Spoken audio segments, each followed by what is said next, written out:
High, good afternoon. আজকে 30শে August, শুক্রবার। এখন দুপুর 2:30 বাজে। এই দুপুর 2:30টার সময় তোমাদের সবাইকে আমার চ্যানেলে অনেক অনেক সুস্বাগতম জানিয়ে আজকের ভিডিও শুরু করছি। জাস্ট স্নান করে ঘরে এলাম। সকাল থেকে আজকে আর ভিডিও শুরু করিনি।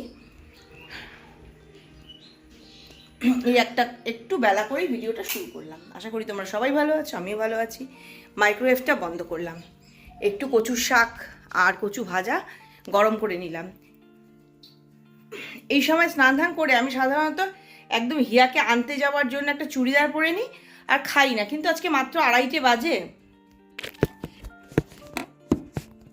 এই গরমের মধ্যে এত তাড়াতাড়ি চুড়িদার পরেই বা কি করবো। আর দাঁড়াও, এটা একটা হোমমেড সিরাম, একটা স্প্রে বোতলে ভরে নিয়েছি। Face serum.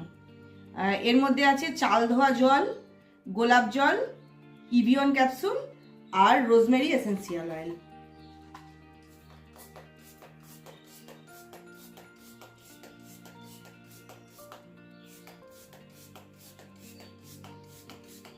খুব হাইড্রেটিং এটা একদম। এই যে মুখটাকে স্নান করে এসে একবার দিয়ে দিলাম।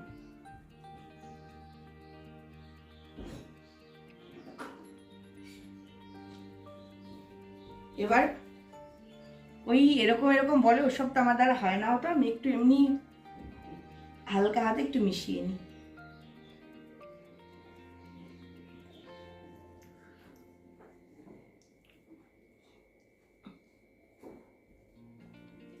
ফ্যান চালালাম বাবা, ফ্যান চালা থাকতে পারছি না।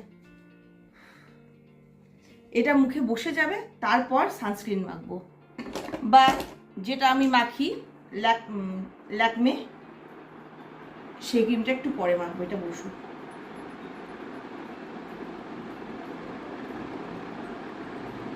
ততক্ষণে ভাতটা বাড়ি। সিরামটা শুকিয়ে গেছে, একদম স্কিনে ঢুকে গেছে। এবার যে ক্রিমটা আমি মাখি ল্যাকমে লাইট, সেটা আমি খাচ্ছি।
এগুলো কালকের রান্না করা। এটা তো পরশুদিন রান্না করা, ফ্রিজে ছিল, কালকে খেতেই ভুলে গেছি। আজকে রান্না করেছি শুধু চিকেন। সাধারণত নিজের খাওয়ার জন্য আমি বাটি টাটি লাগাই না, কিন্তু আজকে বাটিতেই নিতে হলো, নইলে একদম ওই কচুর মধ্যে চলে যাবে।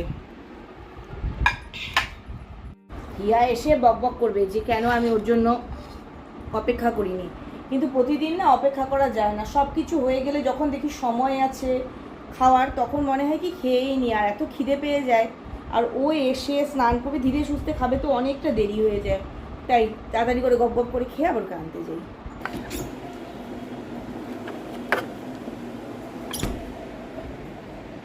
High, good morning. আজকে নেক্সট মর্নিং, সকাল সকাল দেখতে পাচ্ছ আমার হাতে আবার সেই বাড়িতে তৈরি সিরাম। সকালবেলা মুখ টুক ধুয়ে নিয়েছি, ধুয়ে এটা এখন স্প্রে করে দেবো।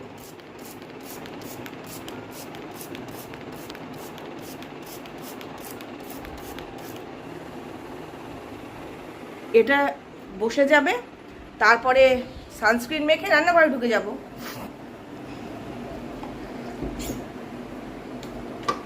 কালকে একটা কথা বলতে ভুলে গেছি যে এটা মাখতে গিয়ে কিন্তু চুলটাকে মানে চুলে পড়লে চলবে না এরকম কোনো ব্যাপার নেই, সব কিছুই চুলে চলে। আর গোলাপ জলও তো দেখছি আজকাল চুলে দেওয়ার জন্য দেখাচ্ছে। আমি জাস্ট একটু এরকম করে দিই, ইয়াও একটু এরকম করে হাত দিয়ে মিশিয়ে দেয়, হয়ে যায়। আমি তোমাদের সঙ্গে সাধারণত যখন কাজকর্ম করি তখনকার ভিডিও শেয়ার করি। তো সকালবেলায় সকালে না, আমি তো দুপুরে ভিডিও শুরু করেছিলাম, দুপুরবেলায় খেলাম দিলাম, তার ভিডিও করলাম, তারপরে আবার রাত্রি 9টার দিকে ভিডিও করা শুরু করব। জাস্ট রান্নাবান্নাগুলো একটু এগিয়ে নিচ্ছি, যে হাতের কাজটা গুছিয়ে নিয়ে শুরু করি। মিক্সিতে বাটতে গেলাম মশলা, কাঁচা লঙ্কা, আদা, গোটা জিরে, এগুলো বাটছি। মিক্সির ঢাকনাটা ঠিক করে লাগানো হয়নি না কি করে, ফাঁক দিয়ে ওগুলো বেরিয়ে মানে বাটা মশলাটা ছিটেছে, তা পুরো মিহিও ছিল না, ছিটে চোখের ভেতর, হাতে, গায়ে সব জায়গায় পড়েছে। মানে কি যে জ্বলুনি কি বলবো, চোখে জল দিচ্ছি আর জল দিচ্ছি, মানে এই চোখটাতে পড়েছিল, চোখটা একদম লাল। ভাবলাম হলাম বুঝি কানা, তারপর দেখলাম না, কানা ঠানা কিছু হয়নি, ধীরে ধীরে জ্বলুনি। রাত্রিবেলা পুরো মানে একদম ফেস ওয়াশ দিয়ে মুখটা ভালো করে ধুয়েছি, হাত পাতে যেখানে পড়েছিল সবগুলোকে ফেস ওয়াশ দিয়ে ভালো করে পরিষ্কার করেছি, সাবান টাবান দিয়ে। তারপরে দেখলাম হ্যাঁ ধীরে ধীরে জ্বলুনিটা কমলো। আর যেদিন দিন খারাপ যায় তো খারাপ যায়, এই আঙ্গুলটায় পড়লো ডাল, আমি দিলাম ডাল সম্বার, ডাল কোথা থেকে ছিটে এসেছি এই আঙ্গুলটায় পড়লো, যাকে সাথে সাথে কলের তলা ধরে। কোথাও কিছু ঘটেনি, মানে চিহ্ন রেখে যায়নি, চাইও না পুজোর আগে যে কিছু চিহ্ন রেখে যাক।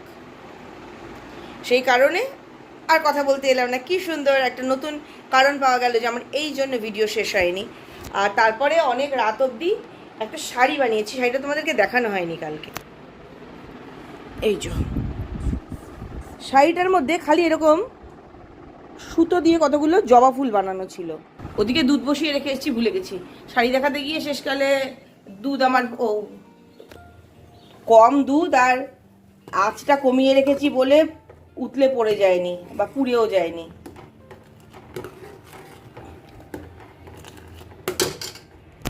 দুধ তো জাল দেওয়া হয়ে গেল, তাহলে এবার শাড়িটা দেখাতে চলে আসলাম।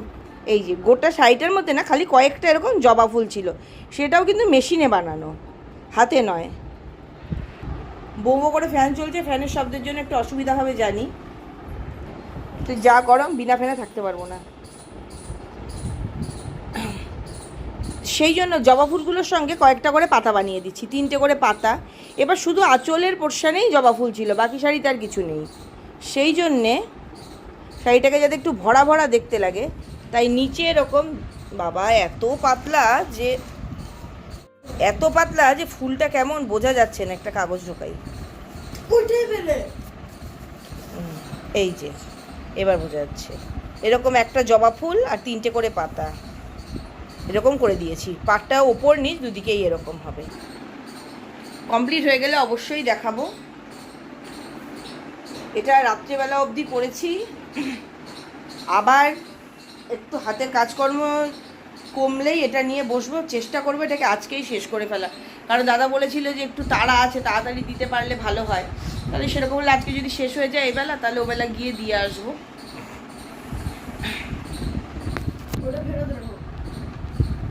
আর এখন রান্না বান্না শুরু করব। কিছুই নেই ঘরে, 3টে পটল, 3টে কাঁকরোল আর টমেটো, ক্যাপসিকাম এই সমস্ত পড়ে রয়েছে। আর রয়েছে শোলা কচুর কাঠ, দেখালাম না, যেটা বললাম না যে ফার্নিচার বানানো যাবে, এত মোটা কাঠ এনেছে, সেই কাঠটা রয়েছে। ওই কাঠের খানিকটাকে নিয়ে বাটা করব।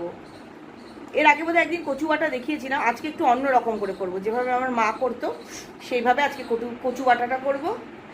কাঁকরোল ভাজা, পটল ভাজা, আলু পোস্ত, এই সমস্তই রান্না হবে, যেগুলো শেয়ার করার খুব একটা কিছু নেই। যদি কচুটা মনে করি তাহলে শেয়ার করব, সেটা অন্য একটা ভিডিওতে করব।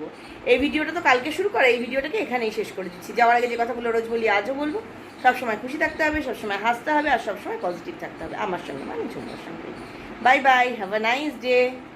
আর মুখের বাড়িতে তৈরি সিরামটা একদম শুকিয়ে গেছে, এখন একটু সানস্ক্রিন মেখে নেবো, তার উপরে একটু সানস্ক্রিন পাউডার দিয়ে দেবো, ব্যাস রান্নাঘরে যাওয়ার জন্য রেডি।